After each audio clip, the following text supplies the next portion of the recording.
सभी को नमस्ते।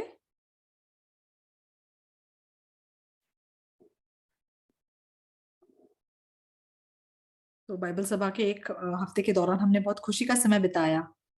हम परमेश्वर को धन्यवाद देते हैं। हम मत्ती 20:1 से 16 पढ़ेंगे।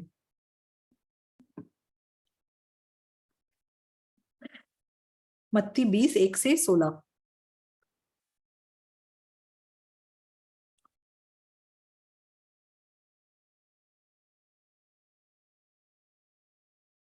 मत्ती 20:1। स्वर्ग का राज्य किसी गृहस्वामी के समान है जो सवेरे निकला कि अपनी दाख की बाड़ी में मजदूरों को लगाए। उसने मजदूरों से 1 दिनार रोज पर ठहराया और उन्हें अपनी दाख की बाड़ी में भेजा। फिर एक पहर दिन चढ़े उसने निकलकर अन्य लोगों को बाजार में बेकार खड़े देखा।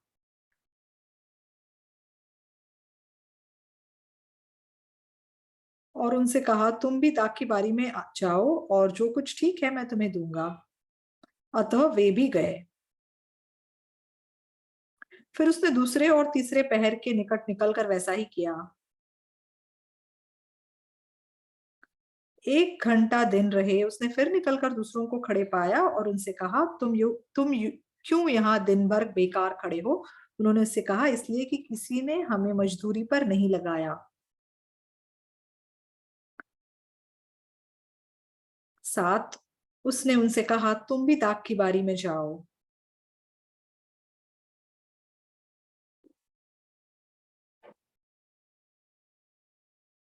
8। सांझ को दाख की बारी के स्वामी ने अपने भंडारी से कहा, मजदूरों को बुलाकर पिछलों से लेकर पहलों तक उन्हें मजदूरी दे दो।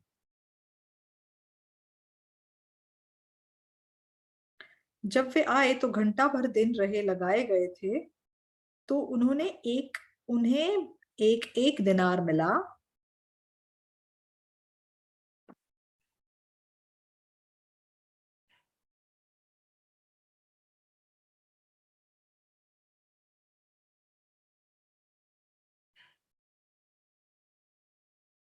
जो पहले आए उन्होंने ये समझा कि हमें अधिक मिलेगा, परंतु उन्हें भी एक एक दिनार ही मिला।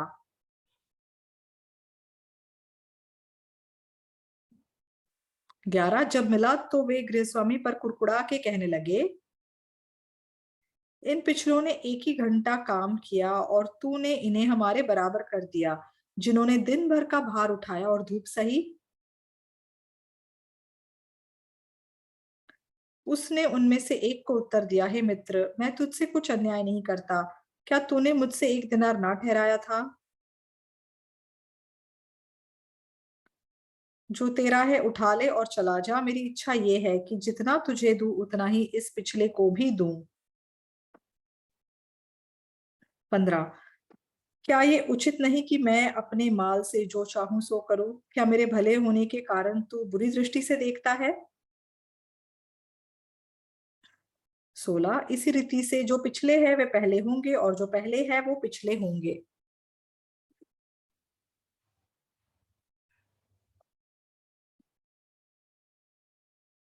हमने 16 तक पढ़ा।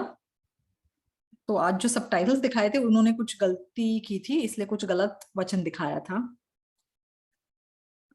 1962 में मैंने उद्धार पाया।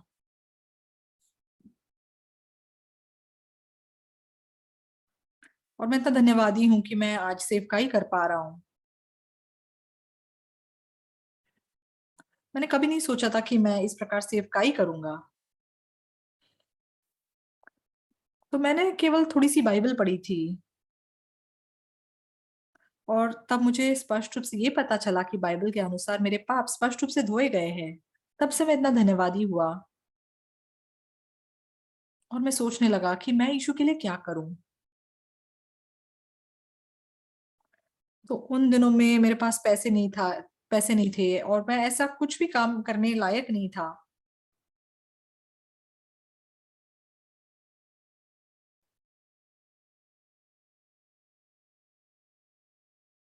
और उस समय मतलब ऐसा समय था कि युद्ध की वजह से बहुत सारे आदमी लोग कोरिया में मरे हुए थे, इसलिए बहुत से परिवारों में सिर्फ औरतें बाकी थी।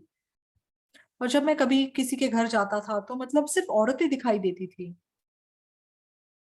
और बारिश की वजह से कभी कभी छत में से पानी नीचे लीक हो जाता था।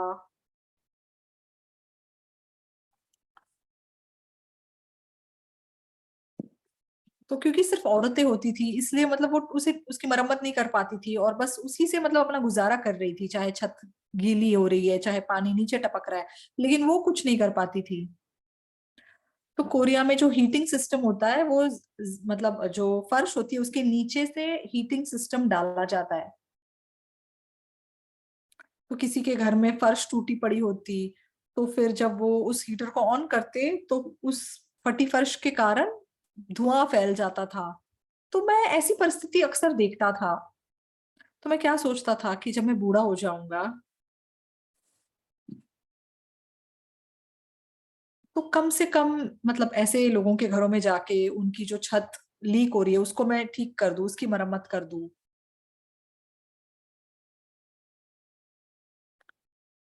तो उन दिनों में जो छतें होती थी वो बहुत कच्ची होती थी, तो मुझे ऐसा लगता था कि चलो मैं इनके लिए पक्की छत बना के दे दूं। और जब फर्श टूट जाता था और जब फर्श उसकी वजह से धुआं फैल जाता था, तो सीमेंट से वो गैप भर के मैं लोगों के लिए ठीक करने का काम कर सकता हूँ। तो मैं सोचता था कि मैं कम से कम इतना कर सकता हूँ। और ऐसे छोटे मोटे काम लोगों को करने के बाद मैं उनसे बस एक गिलास पानी मांग के बस ये काम उनके लिए करके मैं चला जाऊंगा। मैं ऐसा करने की सोच रहा था, लेकिन यीशु के लिए मैं कुछ भी करने के योग्य नहीं था। तो मुझे लगा कि कम से कम जो जरूरतमंद है उनके लिए कम से कम ऐसी छोटी मोटी मदद करके ही मैं मर जाऊं तो भी काफी होगा। लेकिन जब मैं आज पीछे मुड़ के देखता हूँ तो मेरे जीवन में ऐसे बहुत सी बातें हुई है जिसके बारे में मैंने कभी नहीं सोचा था, जिसकी मैंने कल्पना भी नहीं की थी। लेकिन मैं माफी चाहता हूँ, लेकिन मैंने बचपन में बहुत चोरियां की। और वो समय हम बहुत ज्यादा भूखे रहते थे। और गर्मियों में जब गेहूं का दाना पक जाता था तो हम दोस्तों के गेहूं के खेतों में जाके वहां से वो गेहूं की बालियां तोड़ के लाते थे और फिर हमारे पॉकेट्स में डालते थे। और फिर पहाड़ों में दौड़ के जाते थे और फिर उसको आग में भून के उन दानों को खाते थे। तो वो भुना हुआ जो गेहूं का दाना वो इतना स्वाद लगता है। तो जब कभी मैं दोस्तों के साथ एक हो जाता था हम ऐसे ही मतलब चोरियां ऐसे ही गलत काम करते थे। तो कभी कभी किसी के फलों के खेत में जाके फल तोड़ता था, फल चुरा के खाता था। लेकिन क्योंकि मैं चर्च जाता था मुझे मालूम था कि मैं स्पष्ट रूप से एक पापी हूँ और पाप की वजह से मैं जरूर नर्क जाऊंगा, इसलिए मैं बहुत ज्यादा पीड़ा में था। इसलिए मैं बहुत कोशिश कर रहा था कि कैसे पाप की क्षमा प्राप्त करूं। लेकिन एक दिन बाइबल पढ़ने के दौरान, अगर यीशु मसीह ने क्रूस पर मेरे पाप उठा लिए, मेरे बदले अगर वो मरा है, तो फिर ये बात इतनी स्पष्ट है कि मेरे पाप साफ धुल गए हैं। और ये बहुत ही सरल सी बात है, इसमें कुछ भी मुश्किल या कठिन नहीं है।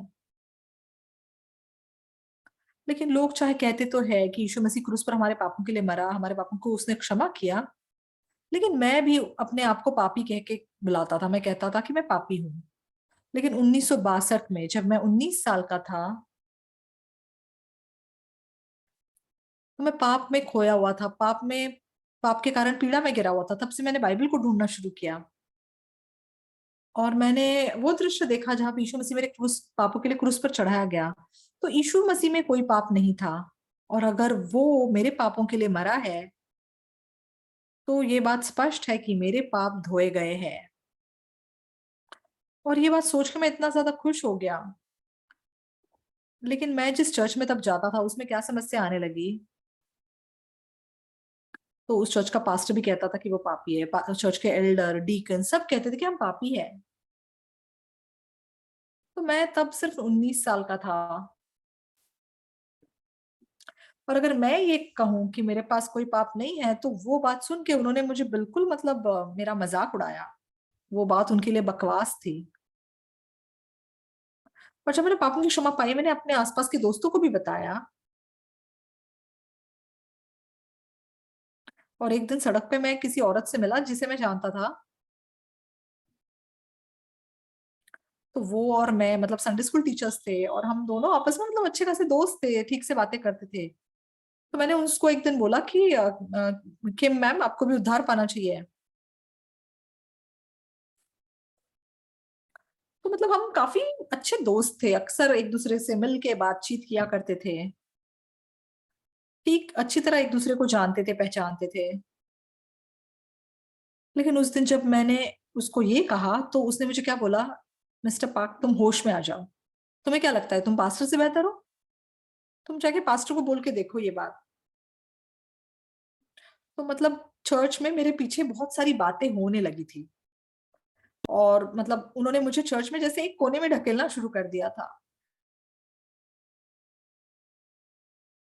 और चर्च में एक दिन एक खाली कमरा था, जहाँ पे यूथ ग्रुप के लोग आके कभी मतलब समय बिताते थे। तो उस कमरे में कुछ यूथ ग्रुप के लोग इकट्ठे हुए थे, उनकी सारे जूते मुझे बाहर दिखाई दिए। तो मैं भी वो दरवाजा खोल के अंदर जाने वाला था, लेकिन मैं अंदर जाने से पहले ही मुझे अंदर से आवाज आई, और वो मेरी बात कर रहे थे। वो कह रहे थे, ये ओक्सू पाक अपने आप को क्या समझता है? हाँ, वो कह रहा है उसके पास पाप नहीं है। बकवास है ये बात, बिल्कुल मतलब इसका कोई मतलब नहीं बनता। क्यों? क्योंकि मैं उनके साथ मिलके भी गलत काम करता था, इसलिए वो ऐसी बातें बोलते थे। लेकिन मेरे पाप यीशु मसीह के लहू से स्पष्ट स्पष्ट रूप से धोए गए थे। लेकिन चर्च में मुझे ऐसे उन्होंने मतलब अलग करना शुरू कर दिया, मुझे ढकेलना शुरू कर दिया। लेकिन चाहे वो ऐसी बातें करते थे, लेकिन जब मैं बाइबल पढ़ता तो बाइबल इतनी अच्छी थी। और इसलिए मैं एक मिशनरी, एक पास्टर बनने के लिए मिशनरी स्कूल में भर्ती हो गया। और वहां पर पढ़ाई पूरी करने के बाद,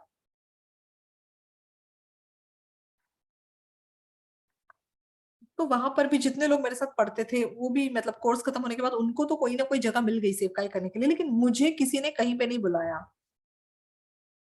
और एक मिशनरी था जिन्होंने खच्चान में एक चर्च की शुरुआत की थी।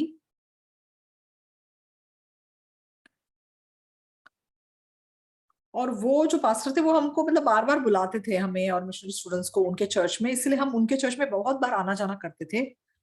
लेकिन एक दिन वहां से वापस आते समय अप्पोक दोंग में, जो कि एक पहाड़ में है, उस गांव में जब हम होकर आ रहे थे, तो वहां पे कोई चर्च नहीं था। तो मैंने तब से मन पक्का किया कि ठीक है, मैं इस चर्च में जाके प्रचार, इस गांव में जाके प्रचार करूंगा। और उस गांव में मैं 9 महीने रहा। और वहां पे 9 महीने रहने के दौरान में एक बात के लिए बहुत धन्यवादी था। तो मैं सिर्फ 2 बोरी चावल, और जेब में मतलब कुछ ज्यादा पैसे भी नहीं थे, मैं ऐसे आया था। तो मेरे पास मतलब बस इतना सामान था जो लगभग लगा लो 2 हफ्तों तक मैं जिससे गुजारा कर पाता। लेकिन उसके बाद मैंने कभी किसी से पैसे या खाना या कुछ नहीं मांगा।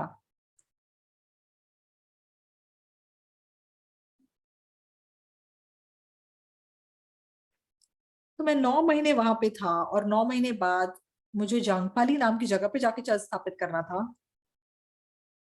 लेकिन उस अपुकदोम में 9 महीने रहने के बाद वहां से निकलते समय मेरे मन में क्या मन था, अगर मुझे ऐसा लगता कि यहाँ रह के तो मैं भूख से मर जाऊंगा, तो मैं शायद उस जगह को छोड़ के कब का भाग चुका होता।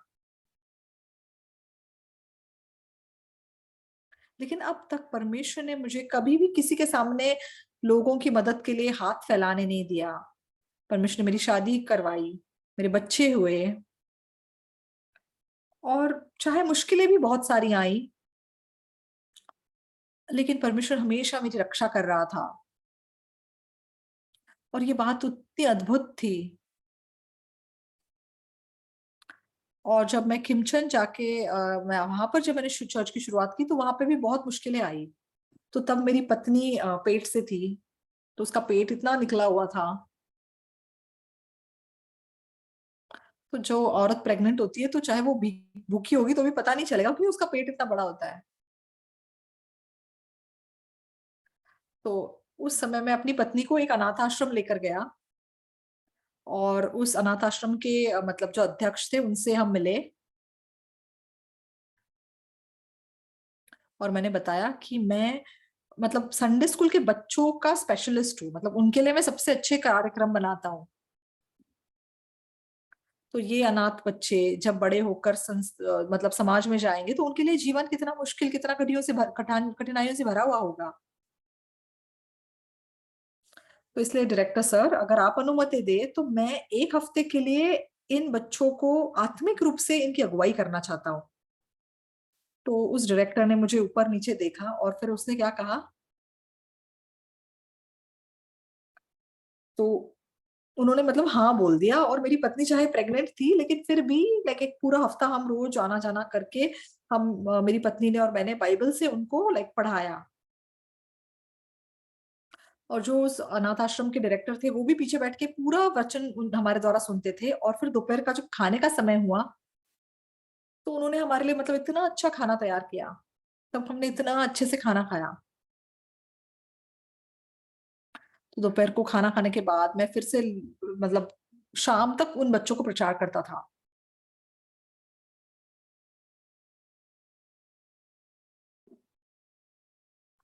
तो ये अनाथ बच्चे मतलब इतने प्यारे थे और इतने मतलब मेरी पत्नी को खासकर इतना पसंद करते थे। और फिर ये दोपहर को भी हमें खाना खिलाते थे और फिर प्रोग्राम खत्म होने के बाद शाम को भी हमें डिनर खिला के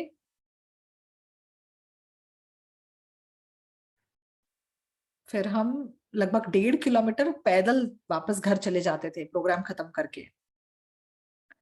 और फिर अगले दिन सुबह फिर से हमारे पास नाश्ते के लिए भी कुछ नहीं होता था खाने के लिए, तो हम वापस उस अनाथ आश्रम जाके इन बच्चों को प्रचार करना इतना सुंदर, इतना अद्भुत था। तो मैंने कभी किसी को नहीं बताया कि मैं भूखा हूं या मुझे पैसे की जरूरत है, मुझे पैसे दे दो। लेकिन अद्भुत बात यह है कि मैं इस बात का इनकार नहीं कर सका कि परमेश्वर मेरे साथ है। तो अपुक्तों के पहाड़ों में कई बार मुझे भूखा रहना पड़ा। और एक दिन मैं बाजार गया। तो बाजार जाने के रास्ते में मुझे मतलब वॉशरूम जाना था। और इसलिए मैं मतलब बीच में कहीं रुका।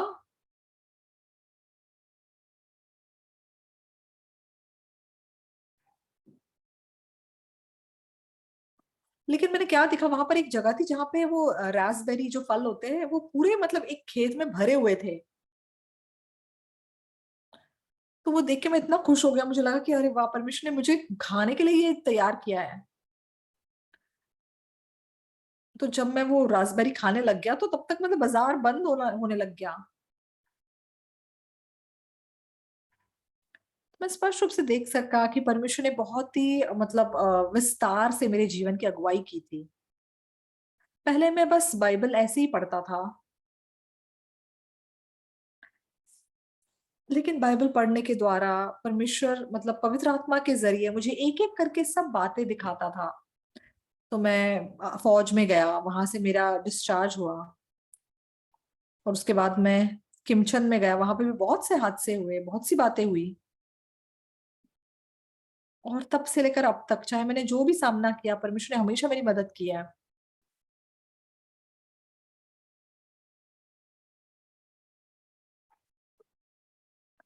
तो चाहे मैं भूखा था, गरीब था, लेकिन मैंने कभी हाथ नहीं फैलाया और किसी को नहीं कहा कि मुझे खाने को दे दो। और इन सब बातों के द्वारा जब मैं देखता हूँ कि कैसे परमेश्वर मेरे साथ हमेशा था,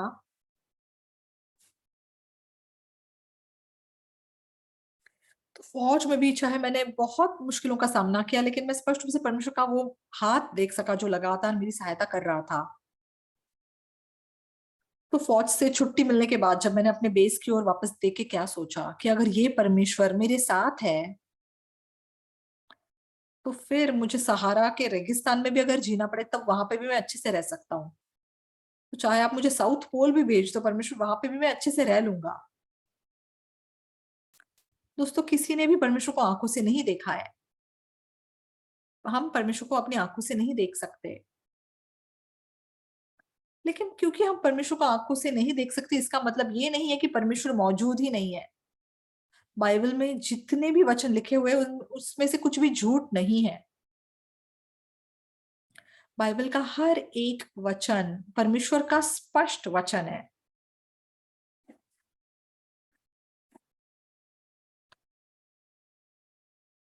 और जब हम परमेश्वर के वचन में जो का त्यों विश्वास करते हैं, तब परमेश्वर का वचन जो का त्यों हमारे लिए काम करता है। तो जब मैं सब पहली बार फौज में गया,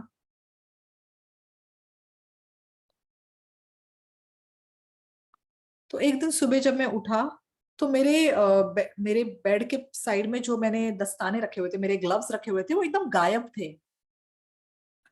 तो एक्चुअली फौज में बहुत चोरियां होती है, चोरियां बहुत कॉमन होता है फौज में। तो मैंने सोचा कि ठीक है, मेरे ग्लव्स चोरी हो गए, अब मुझे किसी और के चुराने पड़ेंगे, क्योंकि ये तो फौज है, यहाँ पे ऐसे रहना पड़ता है। तो अब किसी ने मेरे चुरा लिया, अब मुझे किसी और के चुरा के ही ऐसे गुजारा करना पड़ेगा। तो रात को मैं सोच रहा था कि जब सब लोग सो जाएंगे, तो मैं बाथरूम जाने के बहाने उठूंगा और जाके किसी और के दस्ताने उठा के ले लूंगा। फिर मैंने मन पक्का कर लिया कि मुझे आज रात को चोरी करनी पड़ेगी। लेकिन उस रात को परमेश्वर ने मेरे अंदर किस प्रकार का मन दिया कि ठीक है, तू चोरी तो कर लेगा, लेकिन मान ले, अगर तू पकड़ा गया, तू चोरी करते हुए अगर पकड़ा गया, तो तू फौज में रहने के दौरान किसी को सुसमाचार प्रचार कर सकेगा? तो वो सोच के मैं बहुत ज्यादा चौंक गया। तो फौज में तो सब चोरी करते हैं, तो कोई बात नहीं, चोरी करना बहुत मामूली सी बात है फौज में। लेकिन लोग मेरे बारे में क्या कहेंगे? हे ऑक्सुपाक, तू तो कहता है कि तू यीशु पे विश्वास करता है और तू ही जाके चोरी कर रहा है।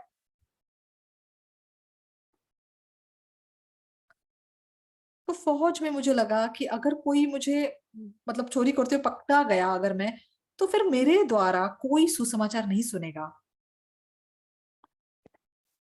क्योंकि मैं जब फौज में था, जब कभी मैंने दूसरों को सुसमाचार प्रचार किया, उसकी वजह से मैं इतना प्रोत्साहित हुआ था, इतने लोगों ने मेरे द्वारा मतलब यीशु पर विश्वास करना शुरू किया था।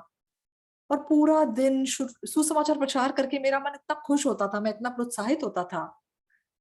तो मैं 30 महीने फौज में रहा।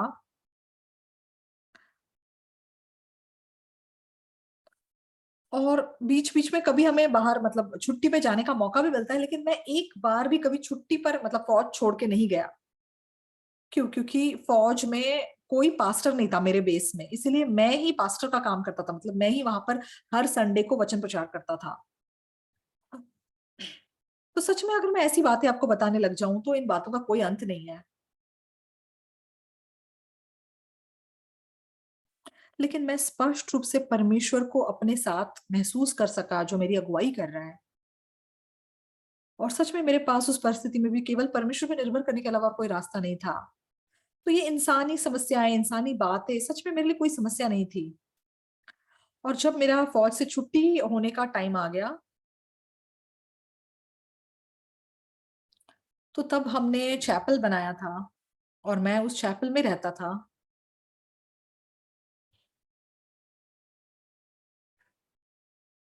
लेकिन जब मैं वापस मतलब जिस जगह में मैं रहता था चैपल में वहां गया, तो सिर्फ मेरी बंदूक और मेरा एक मतलब दस्ताने छोड़ के बाकी सारा मेरा फौज का सामान चोरी हो गया था।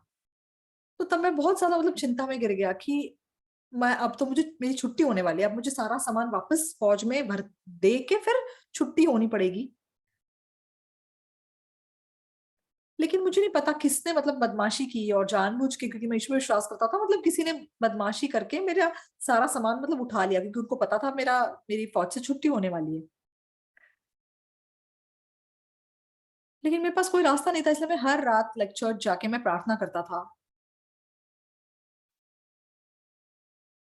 और मेरे छुट्टी होने से बिल्कुल पहले मतलब चर्च में, आरबी के चर्च में एक नया पास्टर आ गया और उसका नाम ई जंग सक था। और वो छुंगछंग से थे और वो बहुत अच्छे पास्टर थे। और हम दोनों मिलके अक्सर सुसमाचार की बातें करते थे। तो वो फर्स्ट लेफ्टिनेंट थे और मैं एक छोटा सा सिपाही था।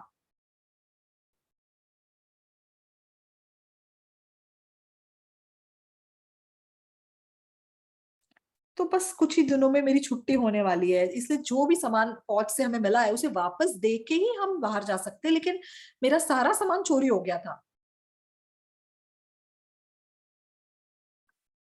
और एक और ऑफिसर था जो मुझे हमेशा बोलता था कि देख सिपाही पार्क, तू जब तक सारा सामान नहीं देता फौज को वापस तब तक तेरी छुट्टी नहीं होने देंगे। तो मेरे पास कोई रास्ता नहीं था, इसलिए मैं सिर्फ रात को चैपल में जाके प्रार्थना करता था। तो जो पास्टर थे वो मतलब मेरी प्रार्थना तो सुन ही नहीं सकते थे क्योंकि वो दोपहर को ही चले जाते थे। लेकिन अचानक से वही पास्टर मुझे क्या बोलने लगे कि सिपाही पार्क, क्या तुमने सारा सामान फौज को लौटा दिया? तो मैंने कहा हाँ जी हाँ जी, आप चिंता मत करो, हो गया।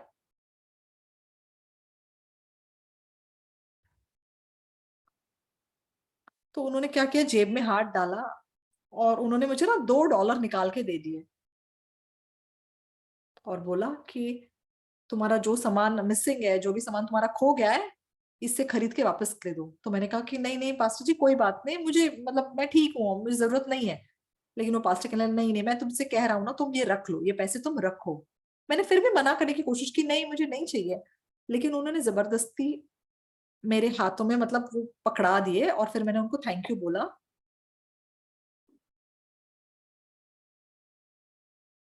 तो मैंने तब उनको बताया कि पास्टर जी एक्चुअली मेरा सारा सामान चोरी हो गया था, तो वो थैंक यू सो मच।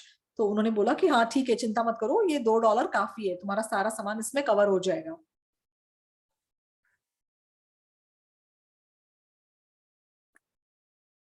तो सचमुच वो फौज छोड़ के जाते समय मेरे मन में क्या मन आया कि 30 महीने जब मैं यहाँ पे रहा, तो वो सारे समय जब परमेश्वर ने मेरी मदद की थी, वो सारे पल मुझे एकदम से जैसे दिखाई दिए और मुझे ऐसा लगा कि अगर यही परमेश्वर हमेशा मेरे साथ है तो फिर मैं एक सहारा रेगिस्तान में भी अच्छे से रह लूंगा, मैं साउथ पोल में भी जाके अच्छे से रह लूंगा। तो आपको परमेश्वर आंखों से दिखाई नहीं देता इसका मतलब ये नहीं है कि परमेश्वर है ही नहीं। आप परमेश्वर को छू नहीं सकते इसका मतलब ये नहीं कि परमेश्वर मौजूद नहीं है। परमेश्वर ने हमारे साथ बाइबल में इतनी सारे वादे किए हैं। तो आज जो वचन हमने पढ़ा उसमें क्या लिखा है? तो ये दाखी बाड़ी के जो मजदूर है उनकी उनका दृष्टांत है। तो एक गृहस्वामी है जिसकी दाखी बारी थी। स्वर्ग का राज्य किसी गृहस्वामी के समान है जो सवेरे निकला कि अपनी दाखी बारी में मजदूरों को लगाए। तो यहाँ पे क्या लिखा है, गृहस्वामी, ये जो गृहस्वामी है, तो ये गृहस्वामी लोगों को अपनी दाख की बारी में इसलिए नहीं ला रहा है क्योंकि वो उनसे मजदूरी करवाना चाहता है। तो कभी कभी हम जब खेती करते हैं गाँव में तो हम एक दो मतलब कुछ घंटों के लिए या कुछ समय के लिए किराए पे मजदूर लाते हैं। तो ये किराए पे लाए हुए जो मजदूर होते हैं, जब तक आप उनके साथ खड़े होके काम नहीं करोगे तब तक वो ठीक से काम नहीं करते। लेकिन जब मालिक सामने उनको उनके सामने बैठ के उनका काम देखता है तब वो मन से काम करते हैं। दो, उसने मजदूरों से 1 दिनार रोज पर ठहराया और उन्हें अपनी दाख की बारी में भेजा।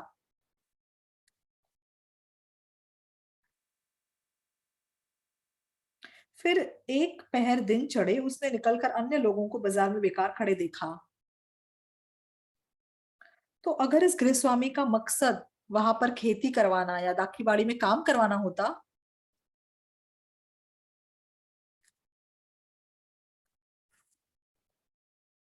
तो वो शुरू से ही सबको लेकर आता मजदूरों को और फिर उनसे काम करवाता। वो क्यों बार बार बाहर जा रहा है, बार बार जाके क्यों लोगों को लेकर आ रहा है अंदर?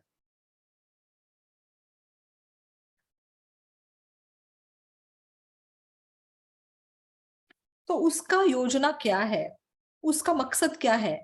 वो मजदूरों को जितना हो सके ज्यादा से ज्यादा मजदूरों को अपनी दाख की बाड़ी में ला करके उनको पैसे देना चाहता है। और वो उनको क्या वादा करता है कि मैं तुमको 1 दिन के लिए 1 दिनार दूंगा। तो सचमुच उसका मकसद उनसे काम करवाना नहीं है। तो मतलब दोपहर का खाने का टाइम हो गया लेकिन वो मजदूरों को कह रहा है चलो आओ मेरी दाख की बाड़ी में आओ। फिर 1 घंटा दिन रहे भी जाके कहता है चलो मेरे दाख की बारी में आ जाओ, मेरी दाख की बारी में आ जाओ। दूसरे तीसरे पहर 1 दिन घंटा दिन रहे, तो बार बार वो मजदूरों को बस दाख की बाड़ी के अंदर ला रहा है। तो जो 1 घंटा दिन भर मतलब जो घंटा भर दिन रहे आए थे, उन्होंने सिर्फ 1 घंटा काम किया है, लेकिन तो भी जितने भी मजदूर अंदर आए थे सबको 1-1 दिनार मिला। तो गृहस्वामी ने क्यों मजदूरों को दाख की बारी के अंदर आने दिया, उसके पीछे का कारण क्या था? तो आम तौर पे जो आदमी मजदूरों को मजदूरी पे लगाता है तो वो उनसे कुछ काम करवाना चाहता है, इसलिए वो उनको लेकर आता है। लेकिन ये गृहस्वामी, जब इसने मजदूरों को अपनी दाख की बारी में काम पर लगाया,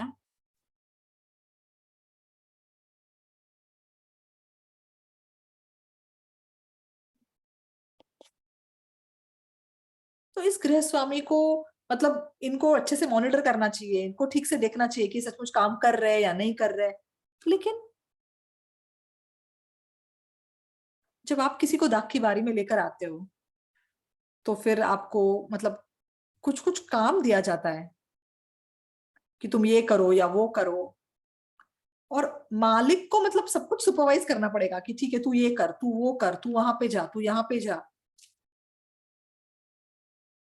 तो आमतौर पे लोग जब किसी को मजदूरी पे लगाते हैं तो उनसे काम करवाने के मकसद से लाते हैं। लेकिन ये गृहस्वामी, इसका मकसद ऐसा नहीं था, इसका मकसद ये नहीं था कि ये लोग दाख की बारी में आके काम करें, लेकिन उन सबको 1-1 दिनार देना वो इस गृहस्वामी का असली मकसद था। और ये आज प्रभु का वचन हम सबके लिए है। दूसरे शब्दों में इस कहानी का अर्थ क्या है? कि तुम मेरे पास आके मेरे लिए मेहनत से कुछ करने के बजाय मैं तुम लोगों को 1 दिनार देना चाहता हूं, और इस 1 दिनार के साथ मैं चाहता हूं कि तुम अच्छे से रहो। मुझे तुम्हारे काम से कोई लेना देना नहीं है, मैं तुम्हारे लिए आया हूं।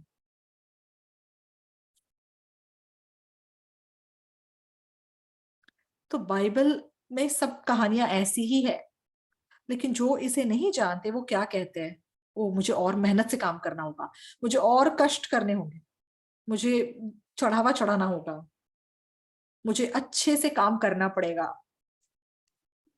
दोस्तों, ये परमेश्वर का मन नहीं है। परमेश्वर नहीं चाहता कि हम मेहनत करें, परिश्रम करें। तो इस गृह स्वामी ने सबको 1 दिनार देने का वादा किया। तो 1 दिनार 1 दिन की मजदूरी है।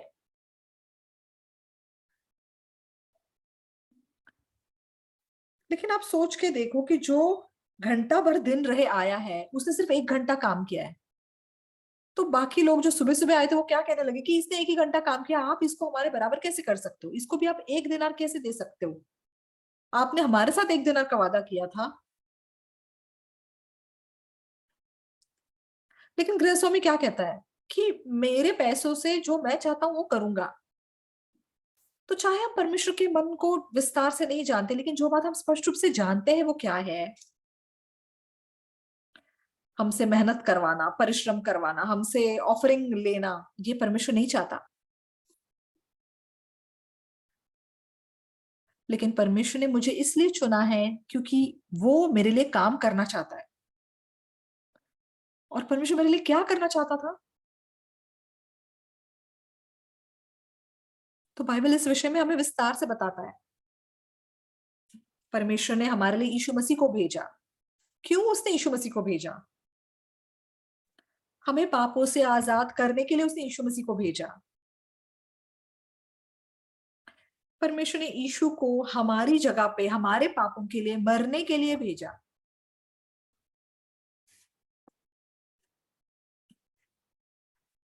इसलिए परमेश्वर ने यीशु को भेजा, क्रूस पे उसे मरने दिया। उन सब के पीछे का कारण क्या है? हम परमेश्वर के बच्चे हैं, लेकिन हम पाप की वजह से केवल मर ही सकते थे। लेकिन परमेश्वर क्या चाहता था? पाप के कारण हम परमेश्वर से दूर हो गए थे, लेकिन हमारे पापों को यीशु मसीह के द्वारा धोने के लिए,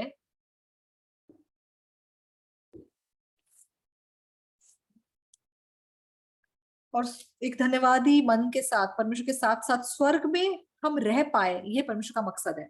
और इस मकसद को पूरा करने के लिए परमेश्वर ने यीशु मसीह को इस पृथ्वी पर भेजा। और इस मकसद को पूरा करने के लिए यीशु मसीह 33 साल इस पृथ्वी पर जिया, और फिर वो क्रूस पर चढ़ाया गया और मर गया। 3 दिन बाद यीशु मसीह जी उठा, उसके बाद वो स्वर्ग में उठाया गया और फिर हमें वापस लेने के लिए वो दोबारा आएगा। ये सारा परमेश्वर का मकसद है और इसलिए यीशु मसीह क्रूस पे चढ़ाया गया और इसलिए वो मर गया। लेकिन आज बहुत से लोग क्या बोल के प्रार्थना करते हैं, हे प्रभु मैं पापी हूं, मुझे माफ कर दे। तो ये परमेश्वर की इच्छा के विपरीत है, ये परमेश्वर की इच्छा से के विरुद्ध है।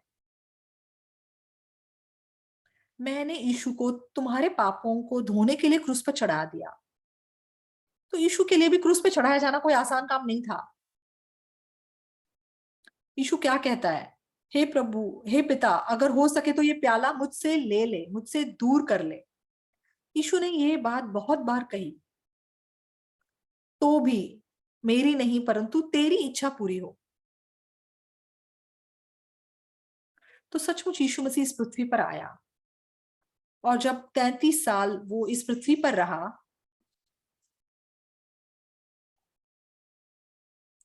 और क्रूस पर मरने से पहले उसने क्या प्रार्थना की कि प्रभु हे पिता, अगर हो सके तो ये प्याला मुझसे दूर कर ले, तो भी मेरी नहीं परंतु तेरी इच्छा पूरी हो। तो यीशु मसीह को हमारे पापों को अगर क्षमा करना था तो हमारे पापों के लिए किसी को मरना आवश्यक था। तो इस पूरी दुनिया में, इस पृथ्वी में ऐसा कोई नहीं है जो हमारे पापों के लिए मर सकता था, क्योंकि जो भी मरेगा उसको बिना पाप के होना आवश्यक था। क्योंकि अगर किसी के अंदर पाप है तो उस इंसान को अपने खुद के पापों के लिए मरना पड़ेगा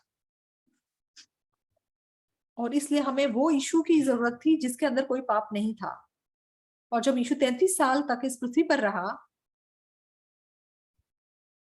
अगर वो चाहता तो वो क्रूस से बच सकता था, लेकिन हमारे लिए यीशु ने आखिरी प्रार्थना क्या की, अगर हो सके तो ये प्याला मुझसे हटा ले, ये प्याला मुझसे दूर हो जाए, तो भी हे पिता मेरी इच्छा नहीं परंतु तेरी इच्छा पूरी हो। और आखिरकार यीशु ने अपना मन पक्का किया कि वो क्रूस पर चढ़ाया जाए और फिर रोम के सिपाहियों ने उसे पकड़ लिया और वो मर गया, वो क्रूस पे चढ़ाया गया और हमेशा के लिए चला गया। और जो योजना परमेश्वर ने यीशु के लिए की थी, वो योजना जो की त्यों पूरी हुई। यीशु मसीह क्रूस पर चढ़ाया गया, उसके बाद वो कब्र में प्रवेश कर गया। इसका क्या मतलब है? इस बात का एक ही अर्थ है, आप और मैं, हम सबको पापों से छुड़ाने के लिए केवल वही मकसद था और उस मकसद के लिए वो क्रूस पे चढ़ाया गया, उस मकसद के लिए वो मारा गया, उस मकसद के लिए उसको उस पर कीलें ठोकी गई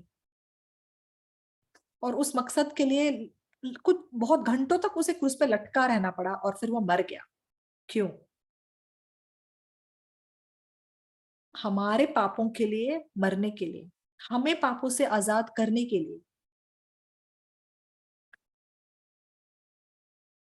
लेकिन आजकल की कलीसियाओं में दुख की बात क्या है, वो सब कलीसिया के सदस्यों को क्या सिखाते हैं कि तुम सब पापी हो। तो फिर यीशु के क्रूस का क्या अर्थ है? यीशु के क्रूस का क्या मतलब? क्या आप ये कहना चाहते हो कि यीशु मसीह असफल हुआ? क्या यीशु मसीह फेल हो गया?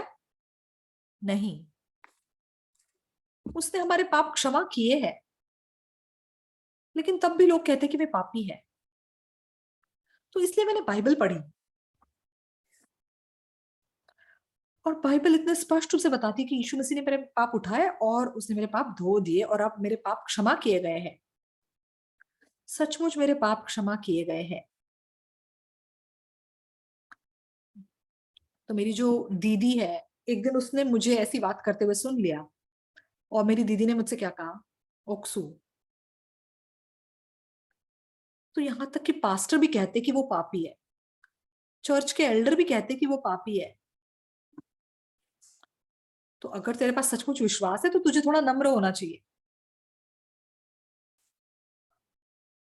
तो चावल का दाना जितना पक जाता है उतना वो झुकता है, तो तुझे भी अपना मतलब मन नम्र करके थोड़ा झुकना चाहिए। पास्टर भी कहते हैं वो पापी है, एल्डर कहते हैं वो पापी है, और तू कह रहे तेरे पास पाप नहीं है। इसका कोई मतलब बनता है? तो मैं अपनी दीदी से और कुछ नहीं कह सका। लेकिन धन्यवादी बात यह है कि 6 महीने बाद मेरी दीदी ने भी पापों की क्षमा पाई, और फिर एक एक करके मेरे परिवार वालों ने भी पापों की क्षमा पाई। तो मेरा जो बड़ा भाई है वो मुझसे 12 साल बड़ा है, तो बहुत बड़ा एज गैप है हमारे बीच में। तो मेरे बड़े भाई बहुत शराब पीते थे, लेकिन एक दिन उन्होंने भी उद्धार पा लिया। और एक दिन मेरे बड़े भाई ने गवाही बांटी। तो तब हम चावल की कटनी कर रहे थे। तो मैं अपने बड़े भाई के साथ मिलके वो चावल की कटनी कर रहे थे। तो मेरे भाई को ये सब कामों में बिल्कुल रुचि नहीं थी। लेकिन उस दिन वो सचमुच मुझसे बात करना चाहते थे और कहने लगे, हे ओक्सू, क्या तुम भी इतने ही खुश थे जितना मैं खुश हूं जब तुमने पापों की क्षमा पाई? मैंने कहा, हाँ, मैं भी बहुत खुश था। और हमने उस दिन पूरा दिन सिर्फ पापों की क्षमा के बारे में बात की। हमने कटनी की, हमने साथ साथ खाना खाया, फिर से बातें की। तो वो इतना खुशी का पल था।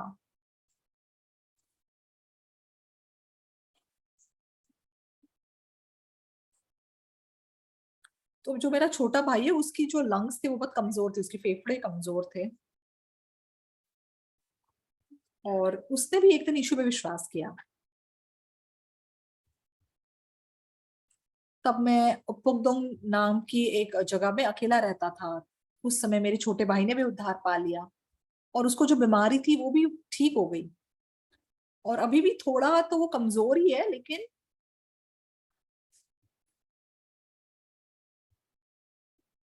अब वो लगभग 74 या 75 साल के हैं। तो मुझे लगता था मेरा भाई, छोटा भाई, कमजोर है, उसकी सेहत अच्छी नहीं है, वो जल्दी मर जाएगा। लेकिन वो अभी भी मतलब सेहतमंद है, और परमेश्वर मेरे जीवन के हर एक पहलू को जैसे देखभाल कर रहा है। तो मैं आप लोगों के पास आके आपसे बात करना चाहता हूँ, इसलिए आप सामने आके बैठ के बात करूंगा।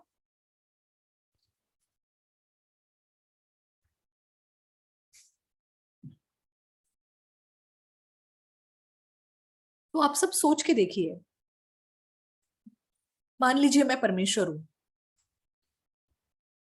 और यीशु मसीह क्रूस पे चढ़ाया गया, और उसने आप सबके पापों को क्षमा कर दिया। लेकिन लोग फिर भी कह रहे हैं कि वो पापी है। और उनमें से अगर एक बंदा ये कहे, ओ, मेरे पाप क्षमा हो गए, यीशु के लहू से क्षमा हो गए, तो फिर परमेश्वर को कैसे महसूस होगा? परमेश्वर को क्या महसूस होगा, आप सोचो। सही बात है। मैं तेरी मदद करूंगा।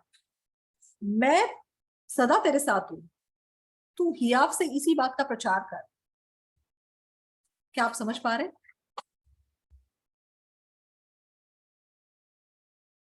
तो मैं बहुत ही एक दयनीय इंसान था।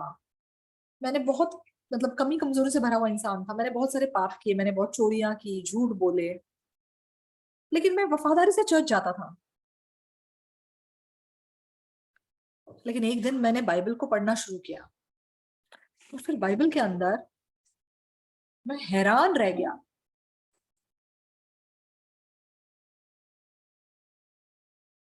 तो मैं सच में समझ नहीं सकता कि आजकल के मसीही लोग बाइबल को किस प्रकार पढ़ते हैं। क्योंकि बाइबल बहुत स्पष्ट रूप से बताती है कि यीशु के लहू से हमारे पाप सफेद साफ धुल गए हैं। तो वही बाइबल वो पढ़ते हैं, लेकिन फिर भी कहते हैं कि वो पापी है। क्या इस बात का कोई मतलब बनता है? कोई भी मतलब नहीं बनता। सब लोग कहते हैं वो पापी है। पास्टर भी कहते हैं वो पापी है, एल्डर भी कहते हैं वो पापी है।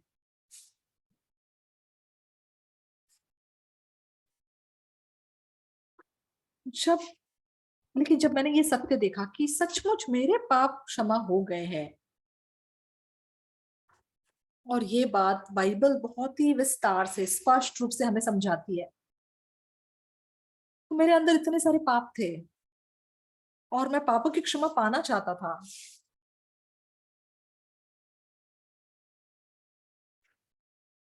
और बाइबल को मैंने पूरी मतलब शुरू से अंत तक छान मारा देखने के लिए कि पापों की क्षमा कैसे होती है। तो जब मैं बहुत बाइबल पढ़ता था तो मैं एक हफ्ते में मतलब पूरी बाइबल खत्म कर देता था। 10 घंटे अगर एक दिन में मैं बाइबल पढूं तो 6 दिन में पूरी बाइबल खत्म हो जाती थी।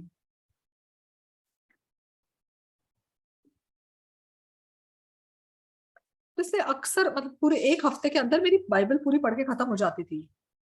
और जब मेरी पूरी बाइबल पढ़ के खत्म हो जाती थी तो मैंने एक दिन लेवी व्यवस्था 4 पढ़ा। तो लेवी व्यवस्था 4 में पाप बलि की विधि के विषय में लिखा हुआ है कि जब अभिषिक्त याजक पाप करता है या जब कोई प्रधान पुरुष पाप करता है या जब इज़राइल की सारी मंडली पाप करती है और आखिरकार जब कोई साधारण लोगों में से कोई पाप करता है।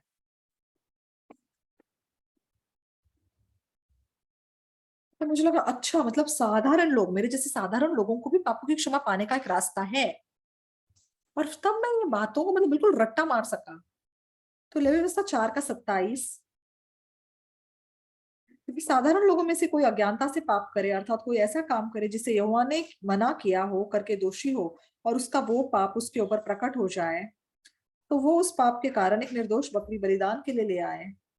और फिर 29 में और वो अपना हाथ पाप बलि पशु के सर पे रखे और होम बलि के स्थान पर पाप बलि पशु का बलिदान करे। तो यहाँ पर जाकर के मेरे मन में एक सवाल उठा। तो आप जब किसी को पास्टर अभिषेक करते हैं तो उनके सर पे हाथ रख के प्रार्थना करते हैं, एल्डर बनाते हैं, एल्डर अभिषेक करते हैं तो प्रार्थना करते हैं। लेकिन बकरी के सर पे क्यों हाथ रखा जा रहा है? इस बकरी के सर पे हाथ क्यों रखे जा रहे हैं ये बात नहीं समझ सका। लेकिन बाद में मुझे क्या पता चला कि जब परमेश्वर ने मनुष्य को बनाया उसमें पुरुष और औरत दोनों को एक जोड़ा करके बनाया। तो हर बात का एक जोड़ा होता है। तो एक औरत चाहे कितनी भी सेहतमंद हो वो पति के बिना बच्चा पैदा नहीं कर सकती। दोनों को मतलब एक होना पड़ेगा उसके बाद ही एक जीवन उनके द्वारा उत्पन्न हो सकता है। लेकिन यशायाह में क्या लिखा हुआ है कि तू पवित्र शास्त्र को ढूंढ, उनमें से कोई बात पूरी हुए बिना नहीं रह सकती और उनका हर एक का एक जोड़ा है। तो तब मुझे पता चला कि वचनों में भी अपने अपने जोड़े हैं। तो मुझे लगा कि अगर मैं इस वचन का जोड़ा ढूंढ लूंगा तो मुझे पता चलेगा कि सर पे हाथ धरना क्यों जरूरी है। इसलिए मैंने दोबारा बाइबल पढ़ना शुरू किया। तो चाहे मैंने पहले भी पढ़ा था लेकिन तब मेरे दिमाग मतलब मेरे नजरों से जैसे ये बात हट गई थी। लेकिन बाद में मुझे लेवी व्यवस्था 16 का 21 मिला और यहाँ पर वो कारण लिखा गया है कि हमें सर पे हाथ क्यों रखना था, मतलब सर पे हाथ रखने का क्या महत्व है। और हारून अपने दासों दोनों हाथों को जीवित बकरे पर रखकर इजरायलियों के सब अधर्म के कामों और उनके सब अपराधों अर्थात उनके सारे पापों को अंगीकार करे और उनको बकरे के सिर पर धर कर उसको किसी मनुष्य के हाथ। तो इसका मतलब जब वो बकरा मर जाता है तो उस बकरे को हमारे पापों को अपने ऊपर लेकर मरना होगा। अगर वो हमारे पापों को उठाए बिना ही मर जाएगा तो हमारे पापों को वो उठा के ले जा नहीं सकता। तो सर पे हाथ धरने का मतलब पाप का ट्रांसफर करना था। तो हारून अपने दोनों हाथ को जीवित बकरे के सर पे रख कर सब अधर्म के कामों इजरायलियों के सब अधर्म के कामों और उनके सब अपराधों उनके सारे पापों को अंगीकार करे। तो यहाँ पे स्पष्ट लिखा हुआ है कि दोनों हाथों को उसके सर पर रखकर।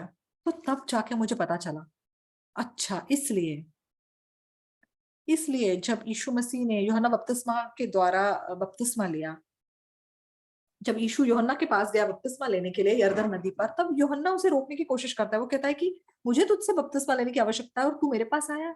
तब यीशु उसे क्या कहता है कि अब तो ऐसा ही होने दे, क्योंकि हमें सारी धार्मिकता को पूरा करने के लिए ऐसा करना उचित है। तब यूहन्ना ने उसकी बात मान ली और यूहन्ना उसको बपतिस्मा दे देता है। उस समय पवित्र आत्मा एक कबूतर के रूप में नीचे उतरा और परमेश्वर की आवाज आई कि ये मेरा प्रिय पुत्र है जिससे मैं अत्यंत प्रसन्न हूं। तो इसका मतलब जब यूहन्ना ने यीशु मसीह को बपतिस्मा दिया तो वो बपतिस्मा सिर्फ कोई मामूली बपतिस्मा नहीं था। उसने यूहन्ना ने यीशु के सर पे हाथ रखे। तो जिस प्रकार एक याजक भेड़ के सर पे हाथ रखता है तो वो यीशु के सर पे क्यों हाथ धरे गए? ताकि हमारे पाप उसके ऊपर लादे जाए। उसके बाद यूहन्ना 1:29 में क्या लिखा है? दूसरे दिन उसने यीशु को अपनी ओर आते हुए देखकर ये कहा, वो देखो परमेश्वर का मेमना जो जगत का पाप उठा ले जाता है।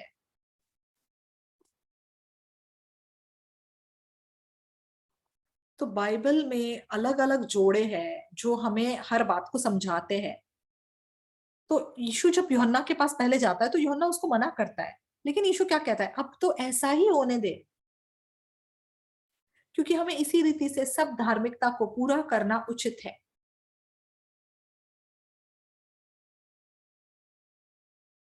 तो सब धार्मिकता पूरी कैसे हो सकती है? तो उसके लिए सब पापों को क्षमा होना जरूरी है, उसके बाद ही धार्मिकता पूरी हो सकती है। एक दिन यूहन्ना यीशु मसीह के सर पे हाथ धर के, तब पवित्र आत्मा नीचे उतरता है और परमेश्वर की आवाज आती है कि ये मेरा प्रिय पुत्र है जिससे मैं अत्यंत प्रसन्न हूं। परमेश्वर की इच्छा को पूरा करने के लिए, हमारे पापों के लिए यीशु मसीह इस पृथ्वी पर आया, और क्रूस पर मरने से पहले यीशु के ऊपर पापों का लादा जाना जरूरी था। और इसलिए जब यूहन्ना ने यीशु को बपतिस्मा दिया, आकाशवाणी हुई कि ये मेरा प्रिय पुत्र है जिससे मैं अत्यंत प्रसन्न हूं। और फिर दूसरे दिन जब यीशु फिर आता है, तब यूहन्ना क्या बोलता है? यूहन्ना बपतिस्मा देने वाला कहता है, वो देखो परमेश्वर का मेमना जो जगत का पाप उठा ले जाता है। तो मेरे प्यारे दोस्तों, आप चाहे जो भी हो, चाहे आप जिस भी देश से हो, चाहे आपका ओहदा जो भी है, आप चाहे कितने भी सालों से यीशु में विश्वास करते आए हो, इन सब बातों के बावजूद इस प्रकार क्रूस पर आप सबके पाप निपटाए गए। तो आप यदि कहते हैं कि आप पापी हैं, तो फिर वो कोई नम्र मन नहीं है। तो ये, जब आप ये कहोगे, इसका मतलब ये है कि यीशु मसीह तू क्रूस पे फेल हो गया। तो आप सोचो यीशु मसीह का दिल कितना टूटता होगा, और कितना मतलब यीशु को दुख पहुंचता होगा। यीशु 33 साल इस पृथ्वी पर रहा, वो क्रूस पे चढ़ाया गया, वो मर गया, लेकिन अगर आप ये कहे कि नहीं मेरे पाप खत्म नहीं हुए, मैं अभी भी पापी हूं, तो फिर आप यही कह रहे हो कि यीशु मसीह भी फेल हो गया, परमेश्वर भी फेल हो गया, और ये कहना कोई नम्र बात नहीं है, नम्र होना नहीं है। तो 1962 में सुबह सुबह मैं बाइबल के बारे में सोच रहा था, और मुझे पता चला कि हाँ, मेरे पाप स्पष्ट रूप से धोए गए हैं। और ऐसे करके मैंने विश्वास किया, हाँ अब मेरे पास पाप नहीं है, पाप खत्म। तो पहले मैं एक प्रेस्बिटेरियन चर्च जाता था, और एकदम से जब मैंने ये मतलब सुसमाचार को स्वीकार किया, पास्टर मुझे मतलब अकेला करने लग गए। तो तब से मैं मिशन स्कूल में गया, मैं एक मिशनरी स्टूडेंट बन गया, और वो मिशन स्कूल का पढ़ाई खत्म करके मैं उप्पोगदोम में सेवकाई करने गया। और जौ की जो फसल होती है, उसके बाद असल में कोरिया में मतलब बारिश का मौसम आता है। लेकिन जब जौ पका भी नहीं था, तब उससे पहले ही मतलब बारिश आ गई। तो गांव में लोग इतने गरीबी में रहते हैं, और वहां पे सिर्फ पहाड़ होते हैं और कोई जैसी जगह नहीं होती।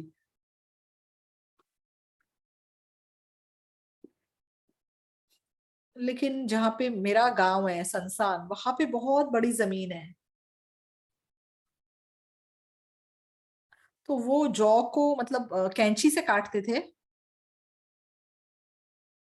तो उसको भून के वो डिब्बों में डाल के उसको सुखाते थे, और फिर उसको मतलब चक्की में जाके पीस के पका के खाते थे।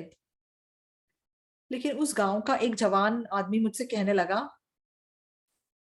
कि मतलब मैं तुझे मतलब यहाँ पे आके प्रचार करने से तो मना नहीं करूंगा, तू जा किसी के भी जाके घर पे जाके प्रचार तो कर सकता है, लेकिन जब किसी के खाने का टाइम होगा तब घर किसी के घर पे मत जाना।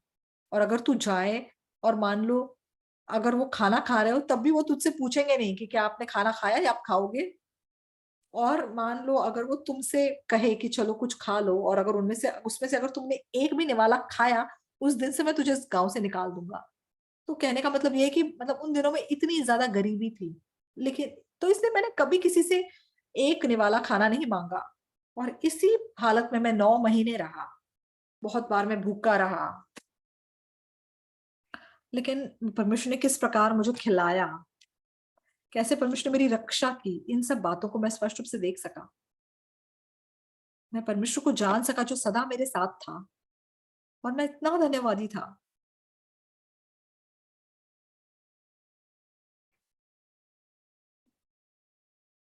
तो लाखों और लाखों करोड़ों डॉलर से ज्यादा परमेश्वर के नजदीक रहना ज्यादा बेहतर है। तो हजारों एकड़ जमीन से ज्यादा परमेश्वर के नजदीक रहना बेहतर है।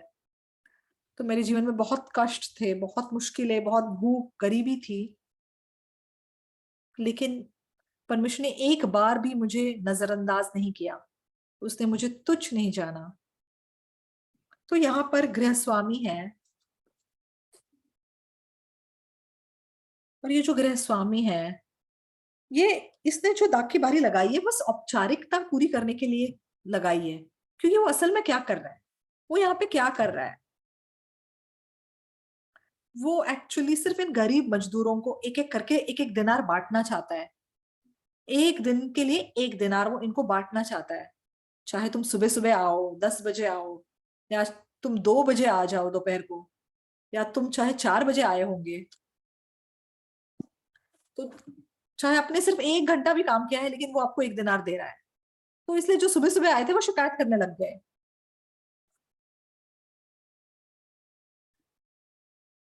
अरे, मैं पास्टर था, मैंने ज्यादा मेहनत की, लेकिन ये शराबी अभी अभी आया और ये भी स्वर्ग जा सकता है, ऐसे कैसे। परमेश्वर हम सबको स्वर्ग भेजना चाहता है, इसलिए तो ये गृह स्वामी एक एक दिनार देना चाहता है। ये गृह स्वामी अपना पैसा इन गरीब मजदूरों को देना चाहता है। आपको ये मन पता होना चाहिए। देख, वो जो गृह स्वामी है, उसके पास बहुत पैसा है। तो देख, इसका मकसद ना हमसे काम करवाना नहीं है। तो चल हम दोपहर को थोड़ा आराम करते हैं, ज्यादा काम करने की जरूरत नहीं है, मेहनत करने की जरूरत नहीं है, क्योंकि ये वैसे ही पैसे देने वाला है। इसका मन है कि बस हमें पैसे दे। तो क्या ये गृहस्वामी कहेगा, हे तू बहुत लेट आया, तुझे आज नहीं मिलेगा? नहीं, गृहस्वामी ऐसा नहीं कहेगा। ये ले, ये एक दिनार तू ले ले, इसका अच्छा इस्तेमाल कर, अच्छे से रह। ये उस गृहस्वामी का मन है। हमारी सोच और गृहस्वामी का मन बिल्कुल अलग है। हमारा मन, उन मजदूरों का मन और गृहस्वामी का मन अलग है। हमारा मन, हमारी सोच और परमेश्वर का मन अलग है। इसलिए हमें अपनी पूरी सोच को फेंकना जरूरी है। तो इस संसार में अगर आप कुछ भला अच्छा काम करेंगे तो आप आशीष कमा सकते हो। तो कल हमारा इंग्लिश स्पीच कॉन्टेस्ट हुआ था। तो हमारा ये स्पीच कॉन्टेस्ट करते हैं 22 साल हो गए, और लगभग 1,000 स्टूडेंट्स ने इसमें हिस्सा लिया। और फिर हमारे चर्च को सारे प्राइजेस मिले, सारे प्राइजेस हमको मिले, तो मैं बहुत हैरान रह गया। तो हमारे लिए एक बच्चे को मतलब उसकी देखरेख करना, उसको ध्यान से मतलब बड़ा करना, तो ज्यादातर चर्चेस में आजकल संडे स्कूल भी नहीं होता, लेकिन हमारे चर्च का मकसद क्या है, ज्यादा से ज्यादा बच्चे पैदा करो।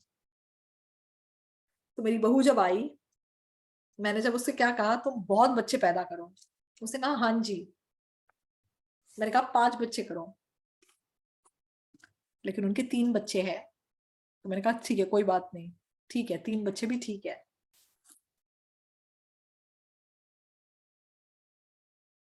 उनके पास एक बेटा, एक बेटी और एक बेटा, 3 बच्चे हैं। और जब सबसे छोटा बेटा पैदा हुआ, तो मेरी बहू मतलब उसको सबसे ज्यादा प्यार करती है। तो औरत, औरत औरत होती है, लेकिन बच्चा होने के बाद औरत औरत नहीं रहती, वो औरत एक माँ बन जाती है। तो माँ कोई भी ऐसे ही नहीं बन सकता। लेकिन एक औरत जब माँ बन जाती है तो उसकी छाती में दूध आता है, उसके मन में एक ऐसा प्यार आता है जो पहले उसके पास कभी नहीं था।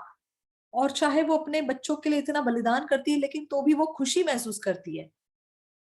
तो ये बातें आप तब समझोगे जब आप माँ बनोगे। तो बच्चा पैदा करना बहुत मुश्किल होता है, बहुत दर्द से भरा हुआ होता है। लेकिन दूसरी ओर इस मतलब ये माँ के पास एक अद्भुत प्यार उनके मन में आता है, इसलिए बच्चे के लिए बलिदान करके भी वो बहुत खुशी महसूस करती है। तो सबसे सुंदर इस दुनिया में अगर कोई है तो वो माँ है। तो सब औरतें माँ नहीं बन सकती। आप बच्चा पैदा करने के बाद ही माँ बन सकती है। तो इसलिए माँ क्यों इतनी महान होती है? क्योंकि माँ होने के बाद आपके मन में एक प्यार उत्पन्न होता है, आपके मन में बलिदान करने का एक मन आता है। तो परमेश्वर ने माँ को ऐसा बनाया, ऐसा मन परमेश्वर ने माँ के अंदर डाला है। तो वैसे हम सब परमेश्वर के बच्चे हैं। तो जिस प्रकार एक माँ मतलब हमारी माँ हमारे लिए चिंता करती है, परमेश्वर हमारा पिता है जो हमारी चिंता करता है।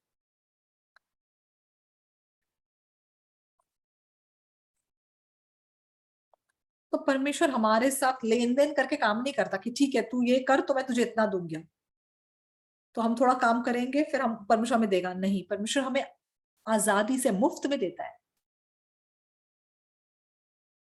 परमेश्वर उसका अनुग्रह, उसकी दया हमको देता है।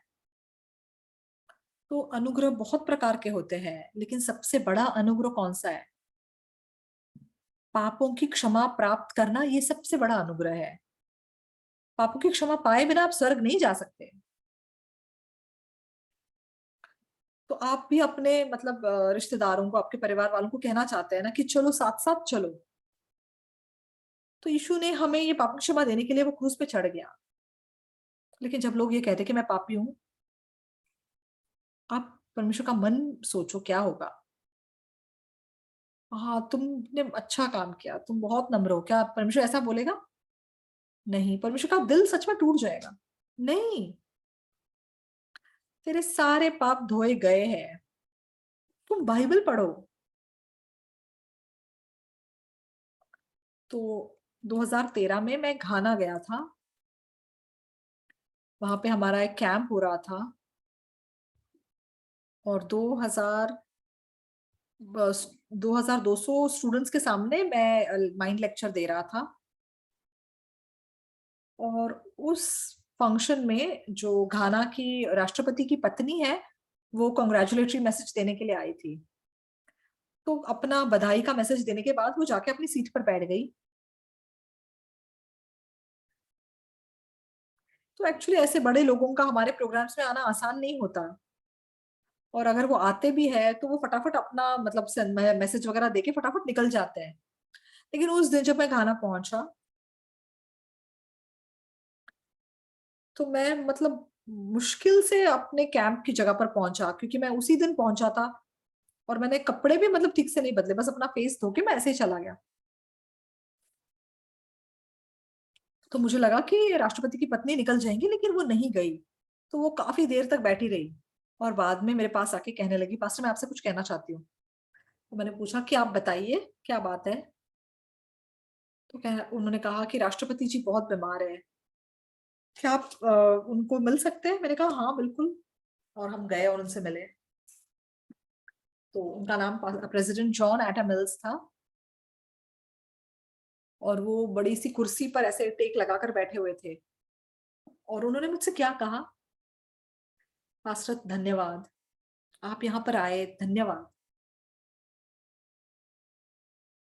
और वो कहने लगे कि आज सुबह जब मैं उठा तो मैं क्या सोच रहा था। मैं सोच रहा था कि मैं और कितने दिन जिंदा रहूंगा।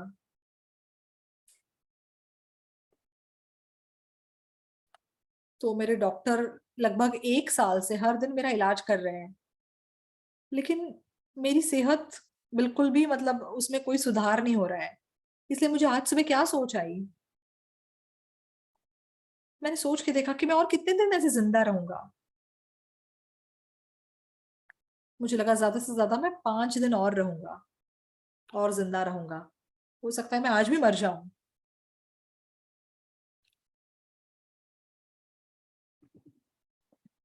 और मतलब वो कहने लगे कि मुझे सच में लग रहा है कि मैं मर जाऊंगा। और तब राष्ट्रपति जी ने मुझसे क्या कहा, मैं राष्ट्रपति बन गया और सचमुच मैंने इस दुनिया में मतलब जो चाहता था वो सब मैंने किया है। लेकिन मैं आपसे कुछ कहना चाहता हूँ कि चाहे मैं राष्ट्रपति हूँ, मैंने भी पाप किए हैं। मैंने पापों की क्षमा नहीं पाई है, और इसलिए अगर मैं पाप के साथ मर जाऊंगा तो मैं अवश्य नर्क जाऊंगा। पास्टर, मुझे बहुत डर लग रहा है। तो मैंने उनसे पूछा, मैंने कहा राष्ट्रपति जी, आपको कैसे पता चला कि आप पापी है? तो कहा, पास्टर, मैं पापी हूं क्योंकि मैंने पाप किए हैं, है ना? मैंने कहा नहीं, ऐसा नहीं है। तो वो बहुत चौंक गए। तो मैंने कहा, राष्ट्रपति जी, घाना में अगर कोई पाप करे तो क्या वो व्यक्ति खुद के पापों का न्याय खुद करता है? हाँ, मैंने ये पाप किया इसलिए मैं 2 साल या 3 साल जेल में रहूंगा। कोई भी पापी खुद इसका फैसला नहीं कर सकता। तो राष्ट्रपति जी, आप खुद न्यायाधीश नहीं है। आप खुद अपने पापों का न्याय नहीं कर सकते। जो न्यायाधीश है वो आपका न्याय करेगा। तो पाप का न्याय भी न्यायाधीश करता है। तो एक्चुअली उनकी उम्र मेरे साथ सेम थी। हम दोनों भी 1944 में पैदा हुए थे। तो मैंने उनसे क्या कहा,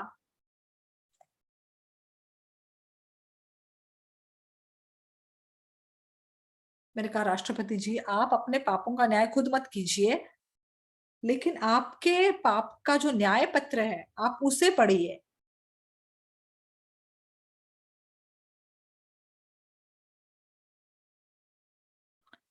तो चाहे आपने पाप किया है, उसका फैसला आप खुद नहीं कर सकते। उसका फैसला, उसका न्याय न्यायाधीश करेगा। इसलिए आपको उस न्याय पत्र को देखना है जो न्यायाधीश ने लिखा है, जो न्यायाधीश ने न्याय किया है उसको आपको देखना है।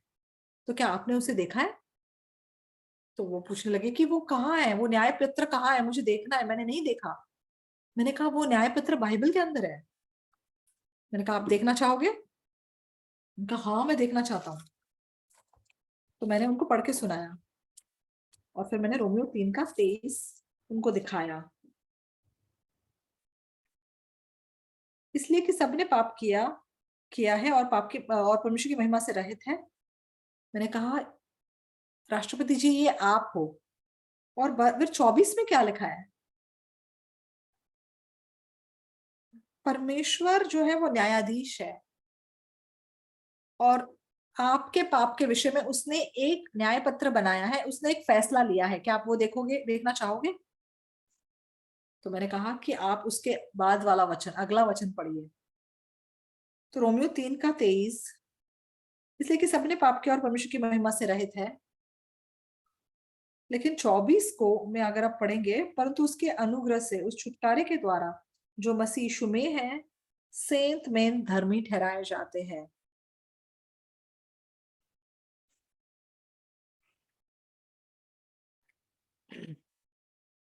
परंतु उसके अनुग्रह से उस छुटकारे के द्वारा जो मसीह यीशु में है, सेंत मेन धर्मी ठहराए जाते हैं।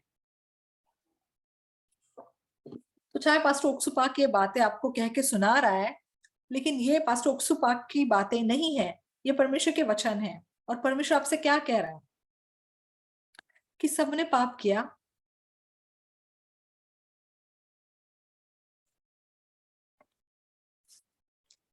लेकिन परमेश्वर मसीह ने आपके पापों को छुड़ाया है, मसीह ने आपके पापों की कीमत चुकाई है। इसलिए चाहे हमने कुछ नहीं किया, तो भी लिखा है कि हम उसके अनुग्रह से सेंत मेन धर्मी ठहराए जाते हैं। और आपके पाप के विषय में ये परमेश्वर का न्याय है, ये न्याय पत्र परमेश्वर ने दिया है। तो राष्ट्रपति ये सुन के इतने ज्यादा उनका मन छुल गया, इतने ज्यादा वो खुश हुए। मैंने कहा राष्ट्रपति जी, बाइबल में इस बारे में इतनी जगह पर लिखा हुआ है, 10 या 100 बार लिखा हुआ है। मैंने कहा तो मैं एक बार और आपको पढ़ के सुनाऊंगा। मैंने पहला कुरिन्थियों 6:10 भी पढ़ के सुनाया। पहला कुरिन्थियों 6:10, उसमें ऐसे लिखा है, मैं पढ़ूंगा। पहला कुरिन्थियों 6:10, ना चोर, ना चोर, ना लोभी, ना पियक्कड़, ना गाली देने वाले, ना अंधेर करने वाले परमेश्वर के राज्य के वारिस होंगे।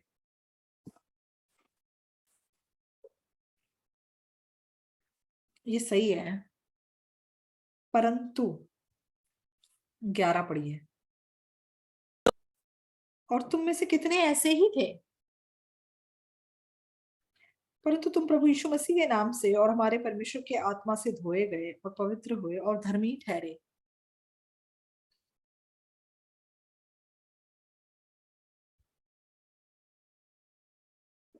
तो ये यहाँ पे अद्भुत बात क्या है? शैतान ने हमें धोखा दिया और हमारी आंखें इन वचनों के प्रति बंद कर दी और हमें बताया कि हम पापी है। तो आज शाम, सॉरी, आज सुबह हमने इसी के विषय में बात की है, तो किसी और बारे में नहीं। ये बाइबल के वचनों के बारे में है। बाइबल ने, परमेश्वर ने अपने बाइबल में, अपने वचन में कहा है कि तुम में से कितने ऐसे ही थे, परंतु तुम प्रभु यीशु मसीह के नाम से और हमारे परमेश्वर के आत्मा से धोए गए, पवित्र हुए और धर्मी ठहरे।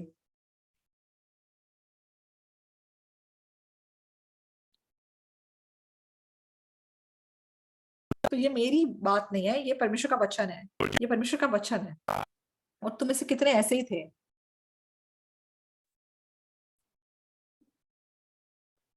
परंतु तुम प्रभु यीशु मसीह के नाम से और हमारे परमेश्वर के आत्मा से धोए गए, पवित्र हुए, धर्मी ठहरे। तो परमेश्वर ये वचन आज सुबह आप सबसे कह रहा है। ये पास्टर ओक्सुपाक की बातें नहीं है, ये परमेश्वर के वचन है। परमेश्वर कहता है कि आप सब ऐसे लोग थे, आप सबने पाप किया था, लेकिन परंतु हमारे प्रभु यीशु मसीह के नाम से और हमारे परमेश्वर की आत्मा से तुम धोए गए, पवित्र हुए और धर्मी ठहरे।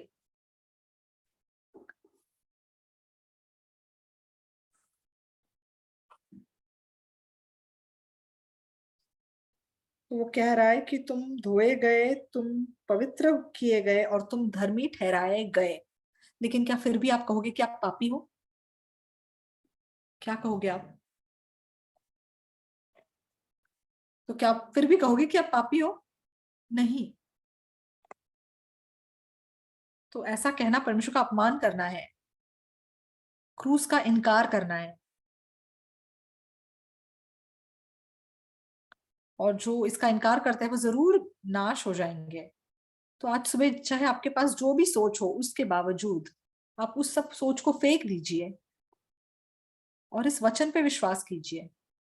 नहीं, मुझे ज्यादा कुछ नहीं पता, लेकिन मैं क्या स्पष्ट रूप से जानता हूं, अगर परमेश्वर कहता है मैं धर्मी ठहराया गया हूं तो मैं धर्मी हूं।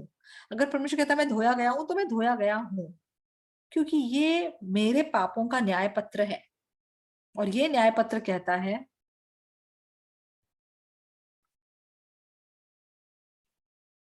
तो ये कहता है कि चाहे मैंने पाप किया, लेकिन यीशु के लहू से मैं धोया गया, मैं पवित्र किया गया, मैं धर्मी ठहराया गया। मैंने बहुत सी चोरियां की, मैंने बहुत सारे झूठ बोले,